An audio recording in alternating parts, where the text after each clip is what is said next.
2018 FIFA World Cup, ladies and gentlemen, will be organized in Russia. When FIFA announced Russia would be the host of the 2018 Football World Cup, the decision was met with celebration at home, but suspicion from those convinced the sport's governing body was not playing fair.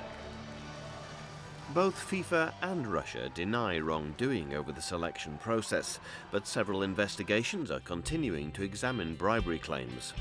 Concerns over football hooligans, race and gender discrimination were raised and countered by Russian officials who promised a safe and hospitable experience for visiting fans. Then there was the question of whether the Russian economy could afford the multi-billion-dollar outlay on building stadia and transport links. Not a problem, we were told. Certain roads, certain transport infrastructure would have been built anyway. The stadium would have been built there anyway, maybe 2 years later, maybe 5 years later, but there is a natural need for that. Regions have certain development, they develop naturally. The World Cup is just accelerating this development. Along with the sporting memories, the experience of previous tournaments in Brazil and South Africa included a substantial financial outlay for the host nations, with many questioning whether the legacy of infrastructure and exposure to tourism justifies the cost. Meanwhile, FIFA, which made a $2.5 billion profit in Brazil, has been slow to attract sponsors for Russia.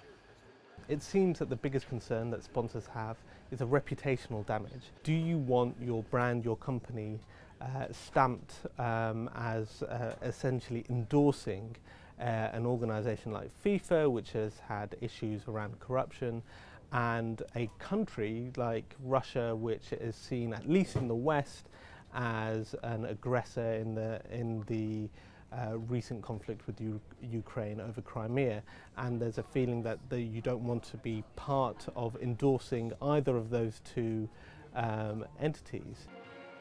FIFA Secretary-General Fatma Samura told the Russian news agency TASS there's a need to rebuild trust among sponsors following a turbulent 2 years. But FIFA can point to recent deals with Qatar Airways and the Chinese electronics giant Hisense and say they're continuing talks with other potential partners. The final whistle will blow on the World Cup final on July the 15th next year, but the financial referees will likely require extra time to consider whether that's money well spent. Neil Curry, CNN, St. Petersburg.